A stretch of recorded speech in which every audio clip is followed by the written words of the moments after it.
Okay, so welcome all in this online series. And my name is Bharat Rathod. I am the Assistant Director of Inclusion and Engagement at the University of Massachusetts, Amherst. And I'm the founder and coordinator of this group, Bahujan Scholar Group.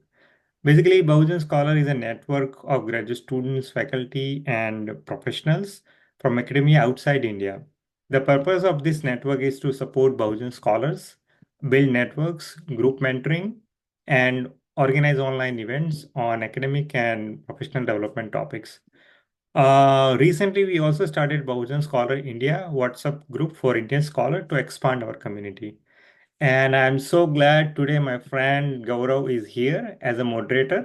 So I would hand over Gaurav this session. Before I hand over, let me get the opportunity. So I'm putting the feedback um, link in the chat box. So all the participants, please take this feedback survey to give your feedback and opinion about event so we can improve our events and we can incorporate your ideas in next events. So Gaurav, hand over to you, please. Thank you, Bharat. And thank you everyone for joining us today. I know it's a kind of a very inconvenient time for you in India. It's a dinner time or post-dinner or pre-dinner time. So thank you for joining us. So we have, yeah, feel free to give your feedback and, write anytime, any comments or anything that you want to, it could be even, beyond this talk. So anything that you expect and, you are working on or if you need any guidance or need any kind of suggestion or any mentorship, then just feel free to write in the comment box. So all these comments are read by Bharat and, he'll take care and he'll respond to you. So we have two very brilliant scholar with us today from US. So one is Vishal Jamkar, who is a doctoral candidate in public affairs at University of Minnesota. Uh, and the second speaker is Harshada Yadav. I think Harshada will go first. So Harshada is a PhD student in the Department of Cognitive Science at the University of California, San Diego.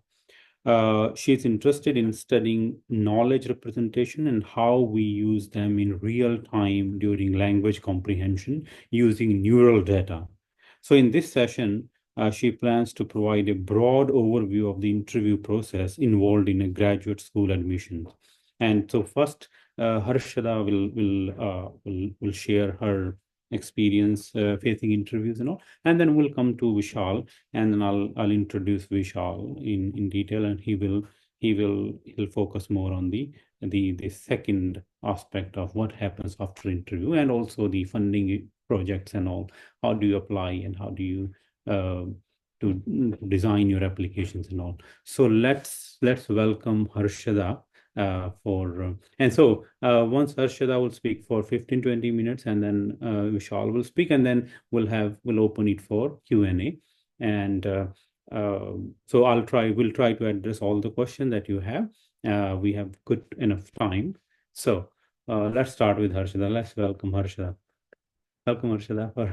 Thank And you, yeah. Gaurav. Thank you, Bharat, also for organizing. I will share the slides and then I'll go into it.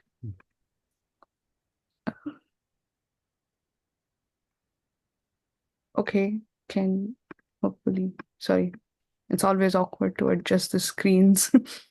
I hope you can see the slides. Yeah, Yes. very Okay. well. All right.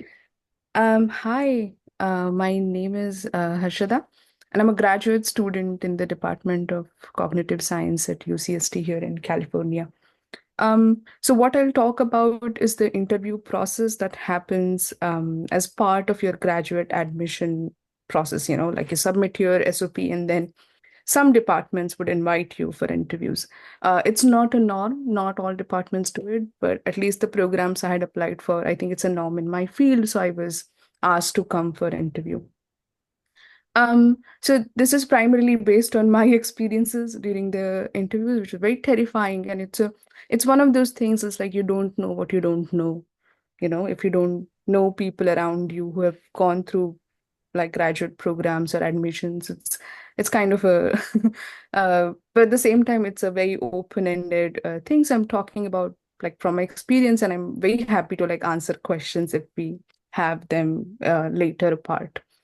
Um, so roughly we'll talk about interviews and how to generally prepare for it, what kind of preparation we can do. And of course, it's like everything in the world, it's no one size fits all. But this is what, I have tried to put together from my experiences, and I would like, and it's like a starting point for your preparation. Um, because sometimes like there's truth in cliche. So that's how it goes. All right. So the first thing I want to talk about is what's this whole thing about? What are the interview processes? So generally, after you have submitted your SOP and like the deadlines are passed in a month or two, depends again on the department, but around end of January, February, and like late February and like early March, this is the phase when the programs will invite promising students to interview with them after they have sort of a subset of students. Generally, the invitations are sent out in a consideration that international students also will be traveling. Most of the departments will pay for it. They pick a big part of your travel expense, so they give you certain reimbursement based sort of money, basically, if you are going to travel. So around this is the time when you'll get an invitation. It may not always say interview, which is the tricky part, and um, it's known by a different thing. Again, depends on the department. They'll call it an open house interviews or a recruitment week, and you'll get an invitation for it. The key thing about this entire event, because it's organized like an event, you talk to many, many people, it's that it's basically that department's sort of opportunity to get to know you a little more, right? What are you as a person? What are your interests, etc., and see you in person. But it's also your opportunity to get to know them. Who are these people? What are the professors? What's, like also like just learn a lot of know-hows around this time. Get to see the department, even like physically. These things sort of matter, where the department is, what the surroundings are like, etc. So and this is the important point I want to highlight, that of course it's an interview and you are being evaluated. So it's like a job interview, yes, but at the same time, it's not so much like a job interview. There are differences. So most of the conversations go like conversations. So like take it in that spirit rather than like stressing. And so it's never going to be like you're going to be bombarded with one question after the other. It's going to be conversations, and um, I think the key part is to try and have fun with it, which is very hard to tell a prospective student, right? Because they're so anxious. Like I was anxious, all of us are, but you know, so try to have fun as much as you can. What does a typical interview day look like? It might go over for 2 days. Generally, at least in my department, that's how it was. There are several short interviews from 15 to 30 minutes, one-on-one interviews with the faculty members, particularly the ones that you said that you want to work with, because naturally, those are the people who want to sort of get to know you more. And you will be given like a schedule beforehand. So like, oh, at this time you're meeting this faculty. After this, then there's lunch, and then etc. etc. You will also meet other graduate students, and also the staff of the department along the way. Okay, so that's what it's broadly about. That's what the interview week or interview like open house, etc. is. Um, so other important part I want to highlight, that's primarily your interview. While it's a great opportunity to get to know people, sort of immerse in the departmental culture, uh, be mindful that it is primarily your interview. And by what do I mean by that is that almost everyone you will speak to, including the short meetings you have with like current grad students, can have impact on your evaluation. because at the end of the open house, and this is me saying not as a prospective, but as a graduate student, because actually I couldn't go to my open house. I didn't have a US visa back then. And I also was doing a full-time job and wasn't going to get any like 4 days off to come to the US, etc. So I was interviewed online. I didn't really get the chance to experience it in person. But now I'm in my fourth year and I have attended open houses in my department as the existing grad student. So everybody has an opinion, you know. So the basic rules of interviews also apply here, which is everybody you speak to, we have to behave well, you have to be respectful, and which includes all kinds of things like our, keeping our phones off, not cutting people when they are talking, arriving on time, or apologizing if you're late to your interview, because it's a very packed schedule. So it's possible that you may get late. You don't know how far room A is from room B, which is always the university problem, and you're there for the first time. So something like that can happen. So I think a general cordial behavior with everyone, and I mean, not as a strategy, but just I think imbibing it as a person goes the long way. Being honest is always good, everyone you talk to. And like this cartoon indicates, because it's such a packed day, and it's like you're constantly on a performance mode, because you want to impress other people and you want to be accepted in this program. It's like your dream program and all that. So being prepared is important, right? More preparation just gives you, it kind of just makes it like a little less stressful for us, for just ourselves. So then now we'll like talk briefly about what kind of preparation we can do for the interviews. The most, again, important aspect of preparation is the materials, the dossier that you have submitted. Every word you have written, right? Why do you want to do this research? Why do you want to go to this department? Who are the faculty members you want to work with and why? So all the questions, so people just want to get to know these things more. So all the questions you'll be asked will largely be based on the materials that you've already submitted, right? Like your SOP, your CV, or anything else. So maybe you were asked a writing sample and you submitted like an essay that you wrote in your undergrad program or some other research paper, brief, or something like that. You might be asked about it.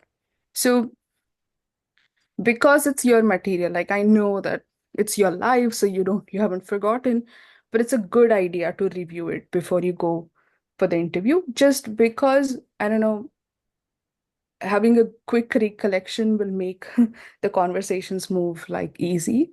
Of course, it's not advised that you like memorize anything, but just like a quick review, just so there's a consistency in your own story, and you are able to actually reflect upon like these key questions, like why do you want to be with them? And the other aspect of like largely the content of this interview questions would be why them, so you need to sort of like learn more about them. So if you have said that you want to work with a specific faculty, maybe you should be able to talk a little bit about the projects that faculty is doing that you find interesting. Like why do you, or a method or anything, whatever has actually sort of hook those people for you. You should be able to like talk about it. So people will ask you about that. They'll ask you about why you think that's a good department, why you think you're a good fit into that department, and etc. So your materials is your primary thing. I was yesterday briefly chatting with one of my friend and also a fellow grad student, who again didn't know a lot about the interview process, and she said, oh, I tried to memorize all the abstracts of faculty's research who I wanted to work with, but that's not the expectation, right? And that's what happens when you don't know. So nobody is going to question you about them. That's not going to happen. Nobody's going to question and test your knowledge.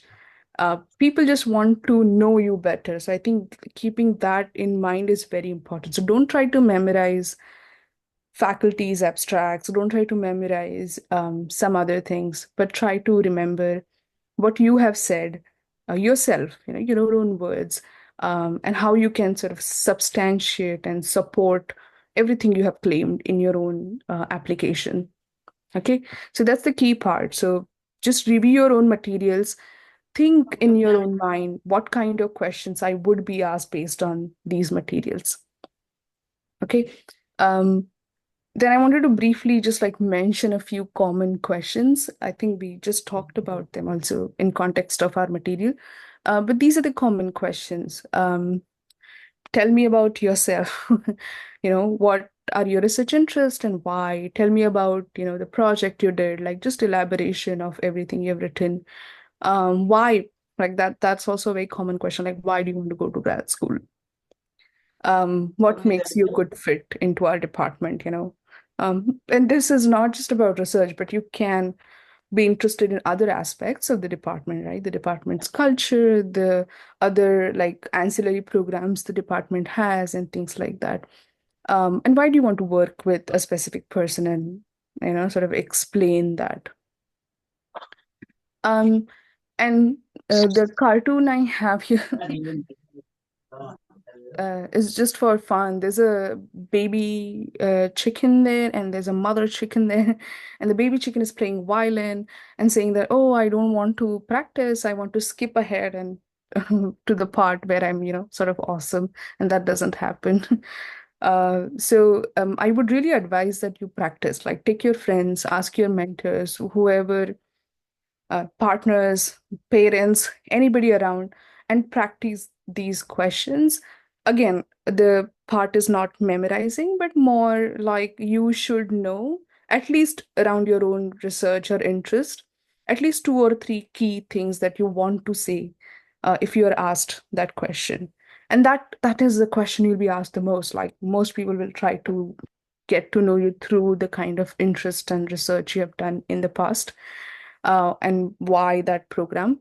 So it's a good idea to prepare these questions. And I'm sure this is recorded, so you can check these questions. And like a sort of swift Google search would all you sort of land you on those questions. And I'm getting to the closing part of what I wanted to say, and I'm also getting close to the time I was given. So the last thing I want to talk about on the interview day, um, and I'm is that you need to prepare more than just like like the material, right? You have to also mentally prepare, you have to physically prepare. And I'm not saying that as some sort of a generic advice. Like, oh, go, self-care, I'm very, very, very serious about it.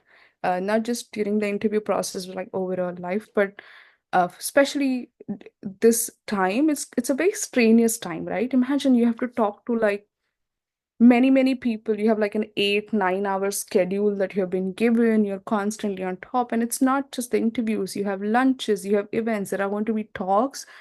Sometimes, like new faculty would give talks about their research, trying to recruit, and all of that's going to happen. So it's a very sort of a eventful sort of 2 days. So you need to be like one, hydrate, well fed, and take breaks for just to be calmer. Whatever works for you, you should do that.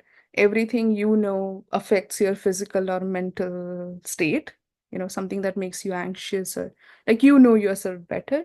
So try to also sort of prepare on that part, because it's like if we are too anxious or if we are, starving because we are anxious, it won't do any good. So it's not just the preparedness for the content, but also prepare sort of self-care. So if music makes you calm, like, prepare a playlist for that day, which you can listen to during the breaks. Being well fed and hydrated is also very important. So take care of yourself. Try as much as you can to not be too anxious. And all the very best. And I think I'll open to questions now.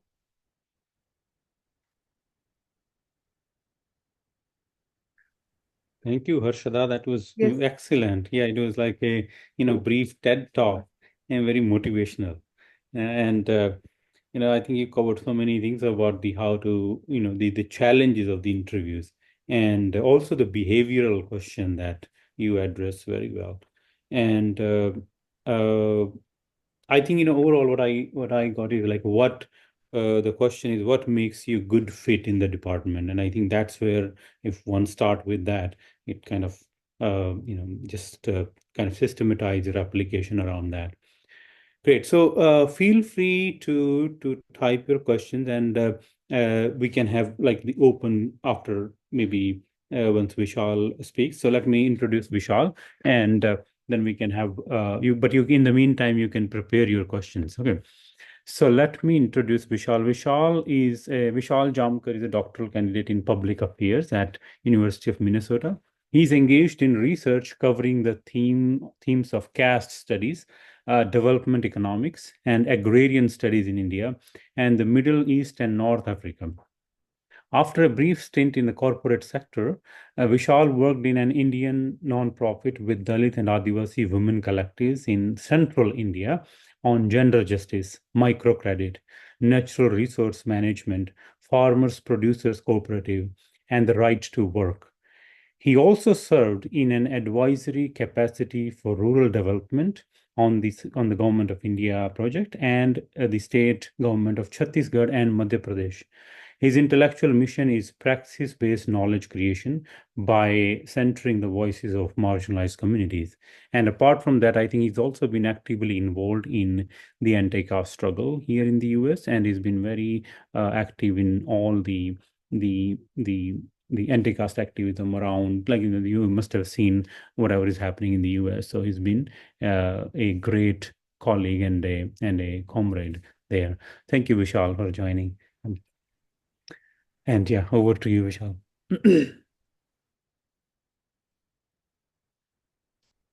You're mute. Thank you, Bharat, for organizing this series, and Gaurav for the generous introduction. Jai Bhim, everyone.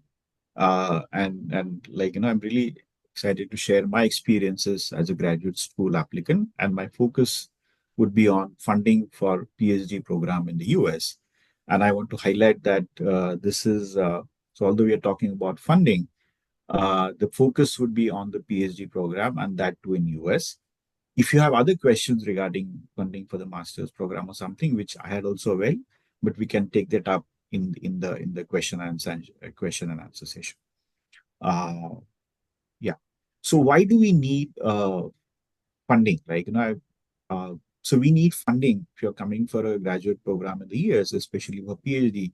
You need it for the living expenses, right? So you might have you'll have to pay rent, you will need food, socializing, all these things would be there.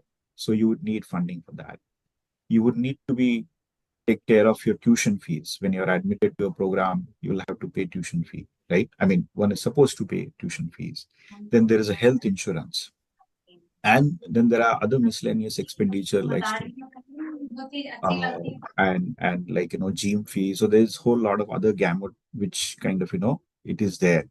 So depending upon which part of the United States you are, whether you are in the Midwest, whether you're on the East Coast or the West Coast, the total could vary anywhere between, say, $50,000 to maybe $100,000, right? So it's not that you have to pay all of this, but at least you have to keep in mind that this is the amount that needs to be spent each and every year. So there's some means of support that you need to mobilize this amount, right? And what are the means to do that now? Knowing that, well, don't be get scared listening to this number, but at least be aware that this is the amount that is required to sustain here.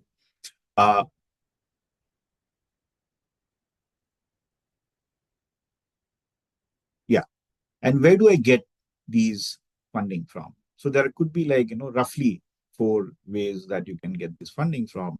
One is fellowship, and I'll cover in detail about what does it each mean. The other could be assistantship. The third option could be on-campus admin jobs. And the fourth option, which generally becomes available once you're a little seasoned into the program, is off-campus jobs, right? I would stress more on the first two, but we'll also slightly cover the last two in the discussion, and we can discuss more in the question and answer session.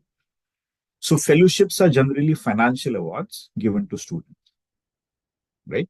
So it is something where you do not have to work directly as an assistant. And I've star marked there because in different schools there could be different options. Like when some fellowships is offered to you, you are maybe expected to attend a weekly seminar, right? Like in my university there is something called as brown bag seminar every Friday afternoon. So a student is supposed to be there. It's not that your attendance will be taken and like the way it happens in the school, but at least you're expected to be in those seminars, or like any some fundings might expect you to do some sort of a little bit of admin work or like some research work. So that needs to be clarified. So the star mark is for you to clarify that if a fellowship is offered to you, what are the kind of if there are any conditions that you would like to know in detail before you say yes or no. And something which I did not realize before coming to the United States, and because of the way it operates here, that if you have multiple offers, you can also negotiate your package with the school of your choice. So I'll give an example that I had, for example, say 4 offers, out of which I was interested into 3 offers, and one did not have any funding commitment. Like they didn't say that we'll give you this assured funding. But in 2 departments, I had 2 different kind of fellowship. In one school I had 3 years of fellowship, right, for which I didn't know how to do assistantship. In another school I had 2 years of fellowship. So what I did is I used the application or the offer letter from the 3 years fellowship and negotiated with my department, and I told them, and this was told to be my would-be advisor. He said, like, why don't you kind of forward it to our dean and like negotiate it for 3 years. So I think this is something that you might want to put in your mind, like, that you can do that. And doing that in US means it's an assertion of your confidence, or like, it is taken as positively. Of course, you wouldn't do it in a manner which is not like, many things which Harshada has covered beautifully. Uh, but at least you can do that. Take support of somebody like, your would-be advisor or some of us who are here, but don't try to hesitate to do that. So that is something I would like to point out in fellowships. External funding. So there are various external fundings that also comes along, right? One is the school offers you, but there is Government of India Fellowship for SC/ST student. There is a Government of Maharashtra Fellowship. I know it comes with different conditions. And this could also be something that you would like to relook upon.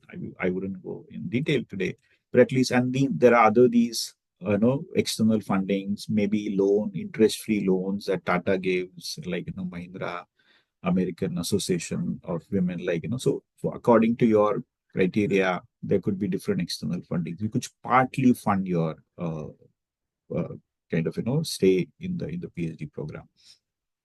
What are the assistantship? And this is a sort of most common form of financial assistance given to students, right? So when you say assistantship, it's like 20 hours a week within the university system is the maximum limit an international student can work. We come on a different visa, right? For an American, for a local student, the limitations of work are different. But for us as international students, at max we can work for 20 hours. And during breaks, like during the Christmas break or during the summer break, it can be extended up to 40 hours a week, right? But not beyond that. So this is something that you might want to keep in mind. And you cannot take jobs, especially in the early years, outside the university system, right? So you cannot work like as say in a private firm over here unless there is a provision. And the advantage of assistantship, where fellowship we don't have to kind of formally work, but in assistantship you have to work, right? As a either as a research assistant or as a teaching assistant, and I'll cover a little bit of that. So it gives student work experience, right? As a student, a research or a teaching apprenticeship, right? You're working with someone. You're being supervised, guided by an experienced researcher, instructor, teacher. So that is one part which, like at times people come. So I did not come with any research background. I mostly came from a practice background. So this was a very helpful experience for me, to understand how the research process works, right? And it also ensures students stipend in the graduate school. So it pays you, but also gives you an experience. So you might like to consider it, given how you're placed in your research experience. And assistantship may also lead to co-authored publications, or you get to teach courses. At times, you can take certain, like, out of, say, 15 lectures that an instructor take, they might offer you to take one or two lectures depending upon your research interest. You might take lab, say statistics lab or a qualitative study lab. So it also gives you an opportunity to interact with people. And of course, when there are publications, when there are like teaching experiences, it adds weight to your CV. When you go to job market, it certainly adds a tremendous value, right? You shows you have a co-authored publication with an established scholar in your field. So it gives a different weight, right? We'll briefly see what is research assistant. So somebody who's not fully exposed to this idea as I was when I joined a grad school, so it might be helpful for some people. Uh, so it allows students to be an apprentice in the research process. As I said before, you can become a co-author. And one of the advantages with the research assistant is that, as per the relationship with your supervisor or your instructor, you can work flexible hours, right? You can say, well, I have this assignment. So you can negotiate that time, or maybe you can work for 2 weeks and then take some off. So it really depends upon your relationship with your supervisor. If it is really good, you can really learn a lot and, like, get a lot out of this. Uh, and you learn hands-on skill. So, like, your maybe a research project might entail you to do interviews. It might entail you to do, say, use data or R to do your statistical analysis of a data set. Data cleaning, you can do that. You can do, you use NYO for doing your qualitative research analysis, right? So it gives you a hands-on experience, something that adds value, and eventually it might add helpful to in your own research once you start kind of learn those skills. And if you have an option, if there is an option at all, then you choose projects that are aligned with your research interests, right? So that might also build your own project trajectory as a scholar in a particular field, right? uh, Schedule could be demanding. Like, some of the cons, I would say, like, something that you need to be mindful is that schedule could be demanding at times, right? If there is a deadline that you have to submit, or like there's a presentation that you have to prepare, so you have to keep that in mind, because you're doing this assistant work while you're also doing your coursework. So in a way, like, you have to dedicate these 20 hours in addition to your own coursework, your own research. So you have to be mindful about how you manage your time. And of course, a lot depends upon how you engage with your supervisor, how helpful they are, how much, like, you're able to convey them. Like, well, if you have an important deadline, you might, like, talk to them. Well, can I take a break for a week and maybe I'll do more work in the next week? So that is something that you might want to do that in this process. The other part is teaching assistant, where you actually help an instructor in teaching a course. You could and it gives you a glimpse of, like, mostly if you're coming from global south, maybe say India, South Asia, then we may not be exposed to this grad school, undergrad school life. So it kind of gives you an exposure, understand how the education system works. And eventually, if you go decide to take up academic jobs, it comes in very handy. It comes on your CV. You know how a syllabus is made. You know how do you kind of teach courses. How do you take labs, right? So you understand this whole dynamic, and it's very helpful if you decide to stay in US or take up academic jobs. It might not necessarily lead to publications like in the research assistantship, but of course it gives you a teaching experience, and it could be beneficial, set because it's a job after all. You're doing it as a student worker, right? So set clear expectations with your instructor, so that your life becomes sane, remains sane. You can take care of your own life. So that is.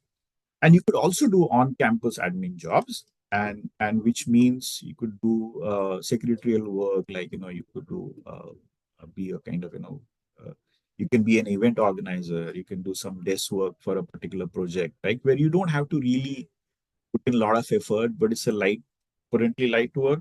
And you could also kind of, if you don't have any other fellowship, right, there are some students who don't have any fellowship at times. So this is a very kind of good excuse from doing demanding work like research and teaching assistantship, right? So some people I know, some of my friends have split up their 20 hours as like they'll take 10 hours of research assistantship and 10 hours of say this kind of admin job. So it gives them some breathing space, right? And like if people are coming with their families over here and like you have kids and like other responsibilities, so you can do this option as remote work, and it also kind of a breathing kind of it's a relief in some way. And the other like the cons could be, it could be monotonous, may not necessarily add weight in your CV, right? So you have to choose all these options. Yeah. An off-campus job generally are like you could be an adjunct instructor in a different college in the same city, right? If you have really taught courses as a teaching assistant, it could come on your CV. You could do an internship, like especially people from the STEM background, they can do internship with corporate companies, or like people from public policy, social work background can do non-profit work. And generally, it's taken after a first year. There is kind of a procedure. If you go to the international office, they'll tell you, and could be a good exposure to another institution, and may lead to like in certain STEM fields, the internship at times lead to jobs.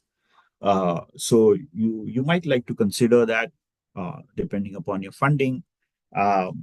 Yeah, and in summary, I would say that whenever you're given a job offer or a PhD offer, ask clarifying questions to the admission office, the dean of your school, the director, somebody who has been assigned as your would-be advisor about the financial package, right? At times you don't know how this whole structure functions, right? How much money you would need in a particular city, like the amount of support living expenses that you might require in New York is very different from a city like St. Paul in Minnesota where I'm at.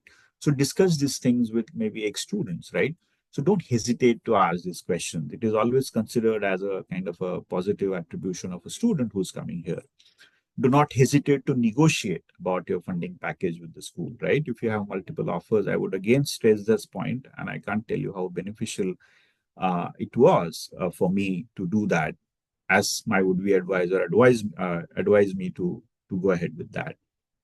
Discuss your funding offer with someone in the US academia, right?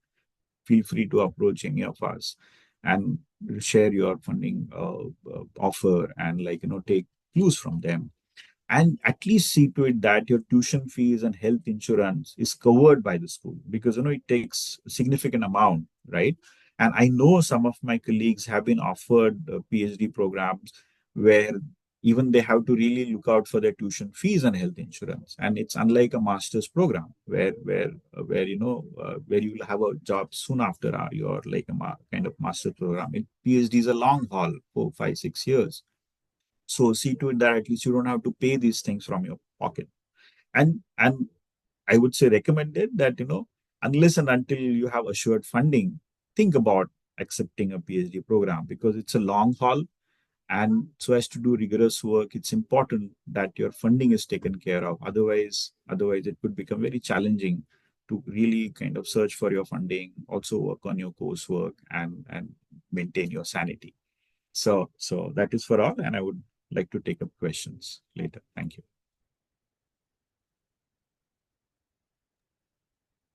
Great, Vishal. Great. Thank you so much. Thank you, Harshida, and thank you, Vishal. So let's now hear from others. And uh, I have one question. I don't know whether you covered it or did I miss. But Vishal, I was thinking like in people from India who wants to apply for some time for the project specific funding. Like here we take some project and we want to hire people from India. So how does that work? I mean, how do they approach or how do they get to know about this project specific funding? So clarifying question, Gaurav. So when you say a student is in India and Mm-hmm. they are being hired for a project in US, Mm-hmm.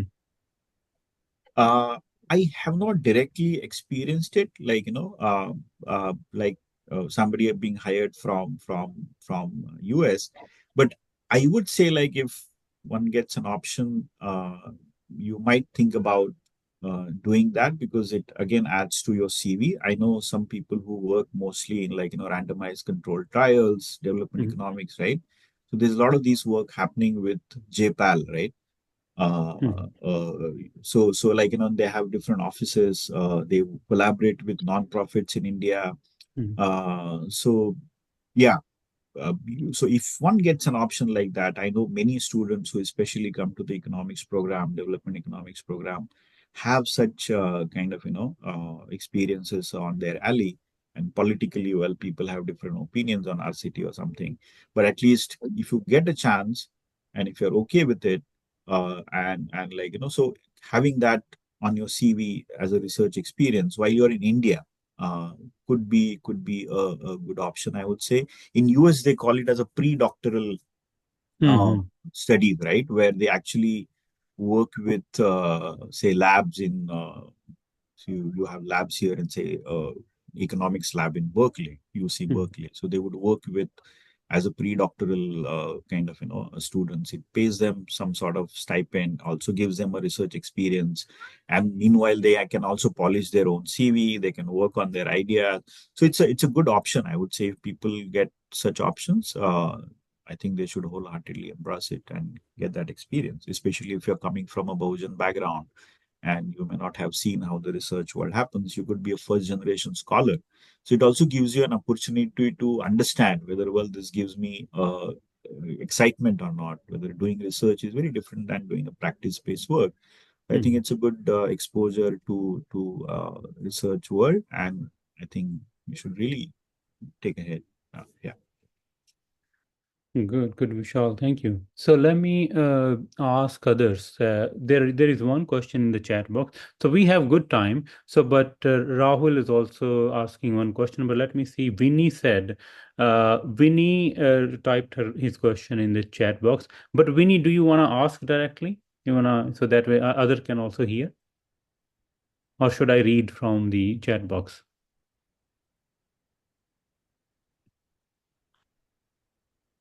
Gaurav, go ahead. You can read. Okay, let me read. So Vinny is asking any tips regarding bagging the unconditional Yeah, hi, offer sir. from. Oh yes, Vinny Am is I here audible, now. sir? Perfect. Yeah, Vinita is Yeah. my name, and my question is that because I've been applying to various universities, and mostly I'm getting rejections. Especially I'm applying to the University of like Adelaide, which is in Australia. So how do we ensure that our research proposal is written in a manner that we get the unconditional offer from the university?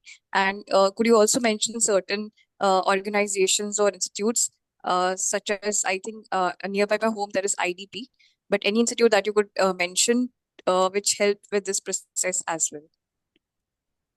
And I would be a first generation scholar in my family. So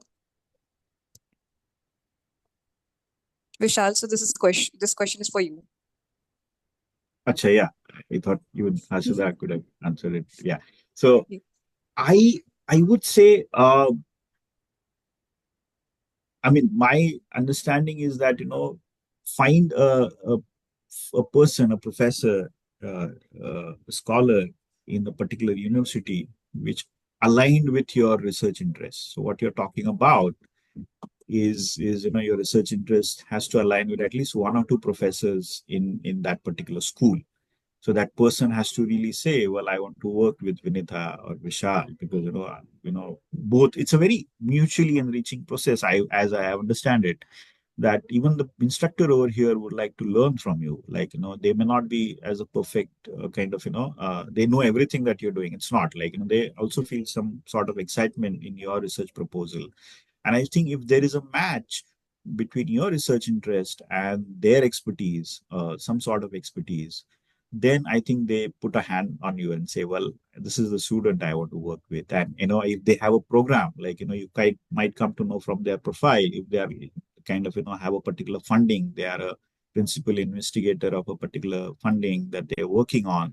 So either you try to fix your kind of, weave your project around that, or find someone who is really closely aligned with you. That's a time kind of and that's probably my understanding of converting an application into an offer with the funding. But of course, others can add to it. Yeah. Yeah. And so, did you work on your research proposal on your own, or did you get help from someone or any institute that helped you with the same? Because I've been applying for the universities and writing the proposals on my own. But as of now, I've not got any success, and certain rude remarks also from some of the faculties. So how do I work on that, sir? The proposals. Yeah, and I've been looking for it on Find a PhD or other websites, but how did you go about it, sir? And how did you manage to get multiple offers from the universities? Yeah, I think one advantage, we need to be very frank. I was here in my master's program. And by the time I was in my master's program, I understood, because I'm a first generation scholar, I didn't know how the academic system works here. So that gave me a glimpse of how the system functions. And I was able to build relationship with the faculty in my own school by interacting with them. So I actually took support of faculties in my own school. I used to show my statement of purpose to them. I used to take their feedback. I had also shared it with some other Bahujan scholars in the United States. I had also approached some of the other faculty members in some random universities. Somebody would end up supporting your proposal because they see some value. They really want to support a first generation Bahujan Dalit scholar. So I think it's always good. My experience would be to approach faculty members, to approach seniors who have been through same process, to your own probably kind of teachers in India, if you're are into a school over there. So there's a particular format which is required, so understand that format and kind of crack it, rather than being just working on by yourself. Take feedback from people and work on it. Yeah. So one last question that in Oh, your case, advantage. Okay. hello. I'm sorry, actually, Vinny. We need to give other people to opportunity, so we will take it later. Gaurav, please. Oh, okay. And Vinny, also what you can message Vishal, and also what's your area of study, that also would help them, to systematize their answer. So Rahul I just recently got connected with Rahul. So Vishal and Harshada both are from Maharashtra, and he is also from Maharashtra. There is some scholarship that's state funded. So Rahul, do you want to ask question? Sure, sir. Thank you. Thank you, Ganesh, for this opportunity, first of all. So basically, I would like to give my introduction a little bit. So my name is Rahul Zadav. I belong from a Banjara community here in India, which is a tribal community. Okay. I guess Maharashtrians are well aware of it because they might have came across some of the government vehicles. So, I am just right now planning to apply for MBA in USA, especially. So I have been through the process so far, as much as I know. So it goes with, first of all, we have to apply, and then there's an introductory, interview round. Okay. So my question is what things I need to take care in order to avoid rejections. Okay, in the interview. And I have one more question about the scholarship as well from government of Maharashtra. Also, there is a scholarship which is a full funded scholarship. If you get selected in the top tier colleges, okay, or good colleges, they give you the full fundings. So what do I need to do for that? And I need more information on that as well. And how do we negotiate in terms of scholarship as well? Like what negotiation skills we should be having? Because you just mentioned the negotiation in your PPT as well. So I'd like to know a little more about that as well.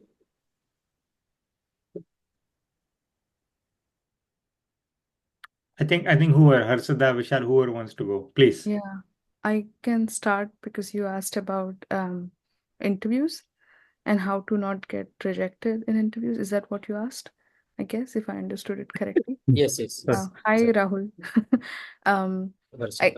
yeah, all the best one first thing for your entire process. Again, like that's a very open question. Like rejections happen. Like I think many people have already said it. It's always about the fit when it comes to grad school. If you're applying to an MBA program, I wouldn't say that the research fit and all that like is that sort of meaningful, but the fit into the department sort of culture and overall approach towards area is like important.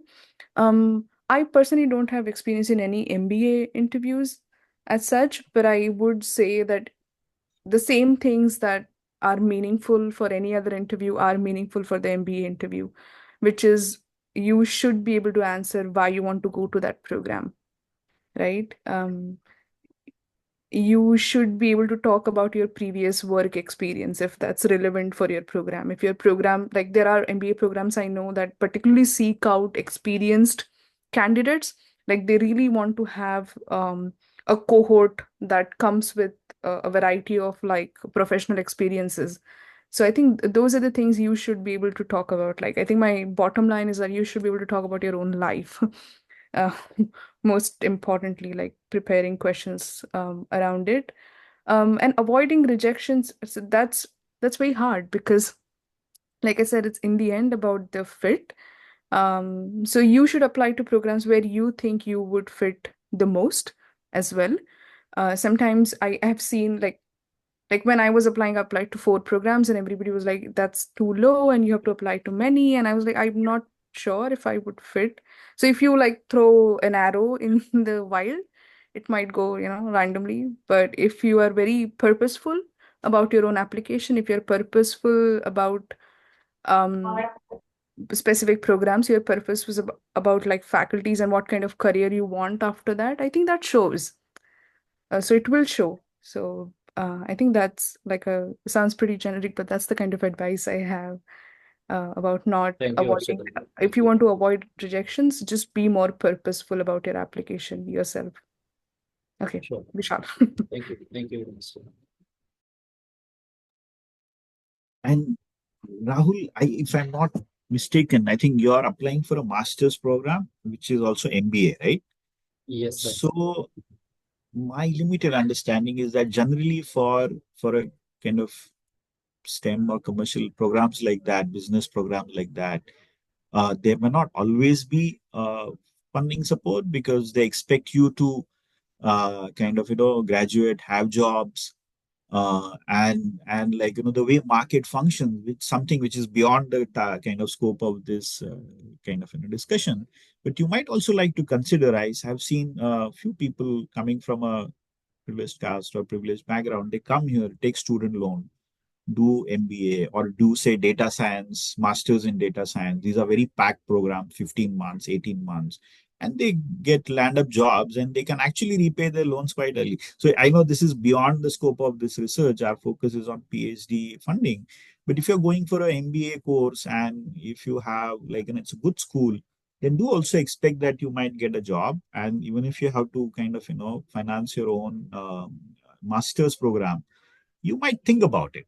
So we can discuss in detail, but at least this is a long and short of like, do not like, just hold back because you don't have funding, because schools probably do not always fund master's program because it's their way of earning kind of revenue. Exactly. Thank you very much. And if I'd like to know more about it, like during the journey, I'll come up with more questions and I need some more help. So is there a chance where I can get in touch with you guys so that I can be in daily touch with you? I can tell you what I'm going through, and if I face any difficulties I'll come across, and I'll get a guidance from you guys. That will be great help. If I get your number or any kind of contact. Yes, Rahul. So you can write to Bharat. Bharat will connect you. So you can provide emails and all. Okay. Sure. Thank you. Good. So any other question or comments or any suggestions that you have? Oh yeah, Bharat. Okay, so let me take this opportunity, Mhm. particularly about funding. So funding is very, very important and tricky part because I work currently in graduate school and in my office, and I'm as an administrator, we administer 2 big fellowship. And just for all the participants, I just want to tell you one thing. Funding is like, as Vishal mentioned nicely and elaborated the point, like internal and external. But the internal funding has a great advantage because internal funding has advantage in terms of the fee waiver and other benefits. And the most important part is that, which I realized once I joined this position, is that you have great connection within your system in university or campus. So you know many people, you interact many people. So when you have more opportunities in future, it could be job or any other funding or project, the internal funding or internal assistantship helps you a lot to build your career. And I am the example of that internal funding system, because I knew the people in the system, I had worked in the system, I know people inside out. So that helped me a lot to achieve this position currently where I am working as assistant director of inclusion and engagement. So in always I would say, go for internal funding. That will helps you a lot and also builds your academic career also. So suppose if you are getting a research assistant kind of a position, that somewhere helps you in your research, in your dissertation, and other kind of research related work and association. Yeah, that's a very good Thank you, point. sir. Yeah, and how you build your CV, that is also very important to before you apply. Thanks, Bharat. Any other question that you can just keep, open your mic and ask or message? Priya, are you there? Any questions? Yeah. Hi. Oh, Hello. mhm. Yeah. I'm Priyadarshini and I'm a deregistered student of PhD, and I'm working on child sexual abuse within family settings. Currently I'm looking for opportunities, and I'm just planning to do a second master so I can beg more opportunities, so I can have more exposure. But there are some differences with my professor in my research work. So I had to deregister myself because of her. So I'm facing some challenges currently. So, would it be a good idea to do a second master's and then approach to a second PhD? I'm at this situation and at this time, I'm very confused. So, I've already shared all these things with Gaurav sir.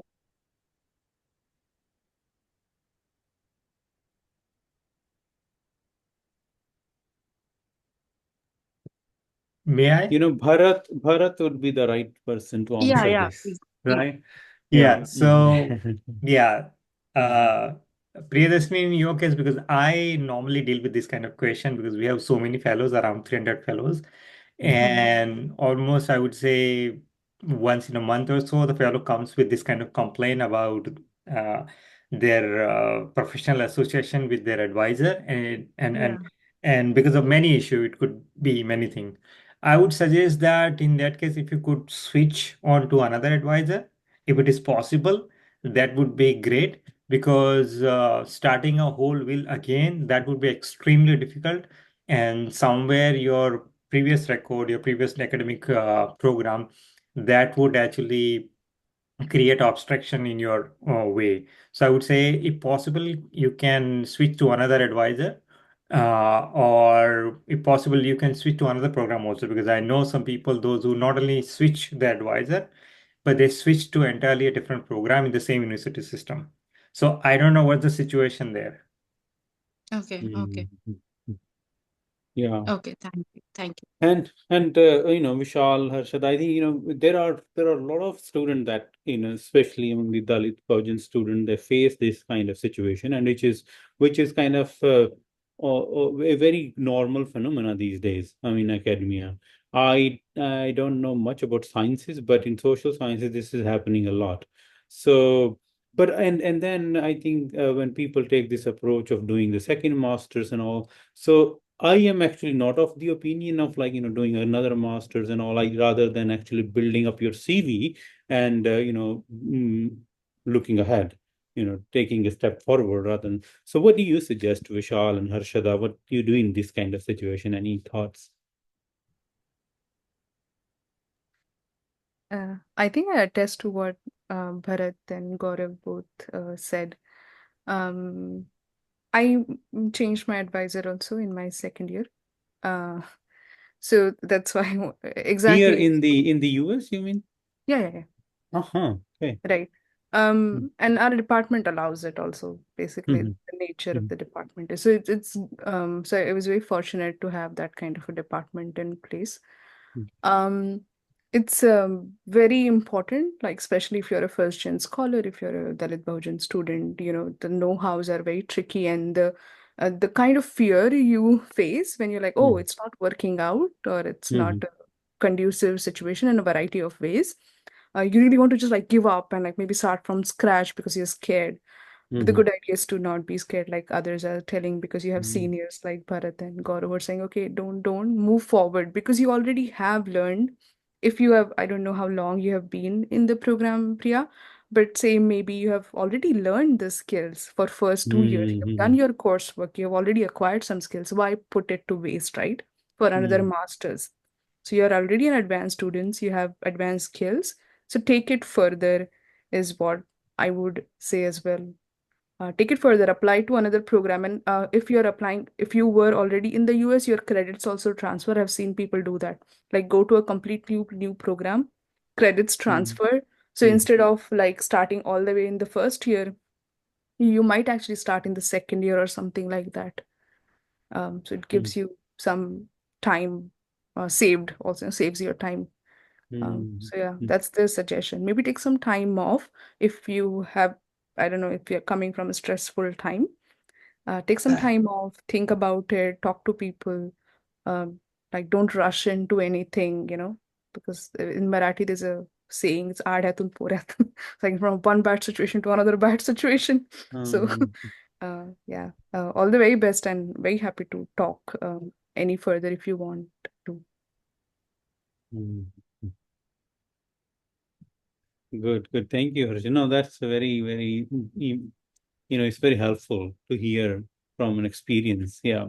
And I think many of us had, I personally had that kind of experience.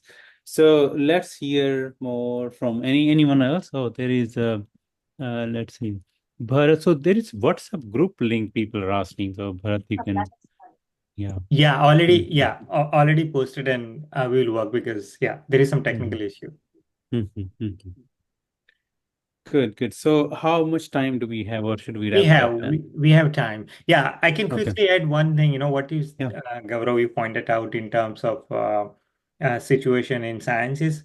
The situation in sciences is really bad than social sciences. I'm telling you, as per my experience working with our fellows, because in science is very quantitative, very time bound. In social sciences, there is some freedom.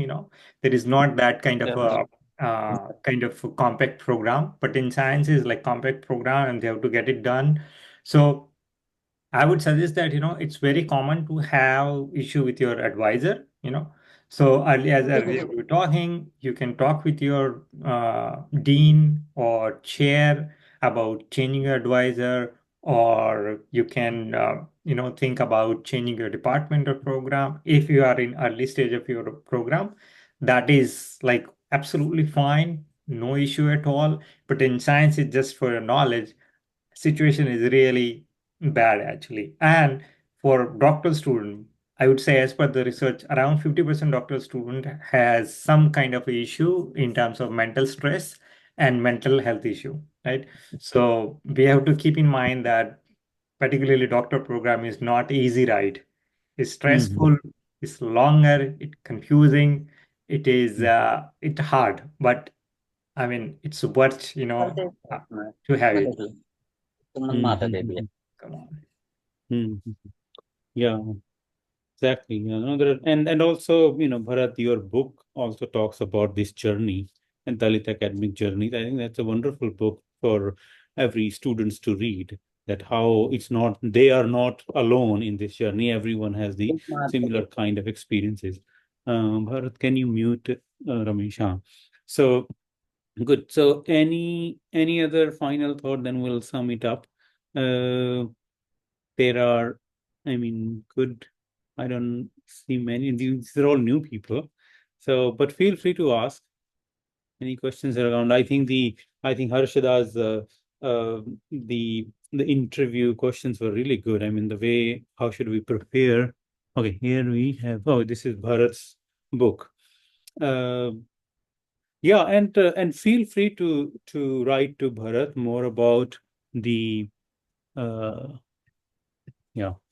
So Bharat's books link is there in the chat box. Um, any final thought, questions? I don't know if Vinny is here. Vinita, right? Vinny, I Vinita think wants to left. ask. Yeah, Acha, Vinny okay. left. Yeah. So Or I yeah. would suggest, if any point, suppose you want to share Harshda and Vishal, we probably missed or you didn't share because of lack of time, please feel free because there is no question or comment.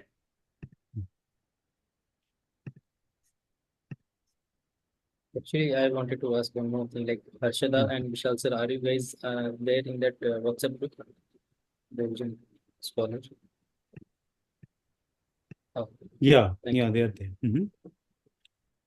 Mm.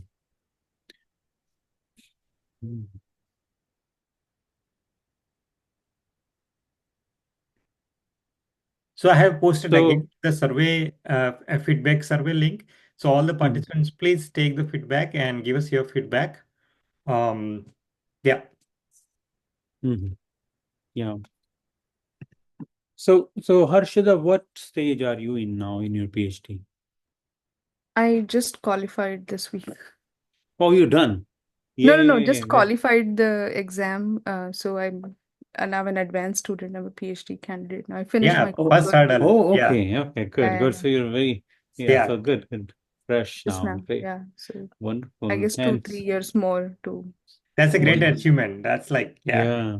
And in sciences, it's kind of even more challenging. That is, I mean, I don't know. I don't think so. I mean, Uh-huh.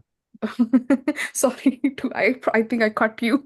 I'm going against all the things I thought were important in Yeah, conversation. that's fine. No, I think it was an enthusiastic response. It's because I come from social sciences. My primary training is in I Okay. studied at TIS, and I came to sciences only during the PhD.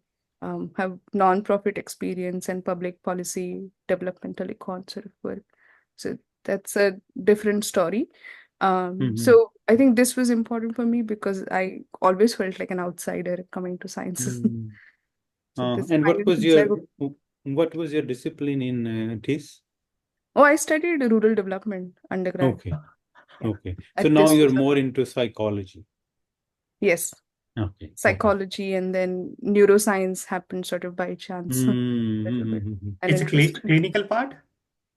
Yeah, I mean, I work. Wow, interesting. That's a very interesting shift, actually. Yeah, neural. It's actually, Harshada, very hard to find, Yeah. Dalit Bahujan students in this area. Yeah. So great. Good luck with that. Yeah. And did you connect with this person from UK, Shushru Jadhav? No. Yeah, I'll connect you with that. So No, Shushru please. Jadhav was the first Dalit psychiatrist in UK, and I was fortunate to work with him for a year or two, and he's a very refined psychiatrist and who works in the area of caste and mental health. Okay. Yeah. Very fascinating. I So will. And please also sure. remind me, I would also connect with Professor Ranga. Ranga is here. He is Bahujan, but he's like, ally and great person. So please, it's your responsibility to remind me to connect with him. Okay. I will. Okay. Thank you. And I hope you are in touch with the Professor Ram Mahalingam. No, Another brilliant, Vishal can connect you. Vishal knows it. okay. Brilliant professor. He's written so much on this cognitive understanding of caste and all. Okay. Wonderful. Great. So should we then, wrap up and say thank you to you both, and thanks and I think we'll love to come back again sometime. And good luck. So I hand it over to Bharat, but thanks again. I really enjoyed listening, and I myself learned a lot, though I faced all those interview process and all, but it's always refreshing to go back. We are always in the job market. Yeah, thank you so Bharat. much, my friend Gaurav. Actually, always, pleasure, to work with you. And Vishal and Harshada, thank you for your time and great insights. And this is the main purpose, particularly for us, to build the network and connecting with each other. So feel free, Vishal, Harshada, if you have any question and exchanging ideas and making connections. So thank you. Jai Bhim to all. See you again next month. Jai Bhim. Bye, Vishal. Bye, Jai Hind. Harshada. Thank you.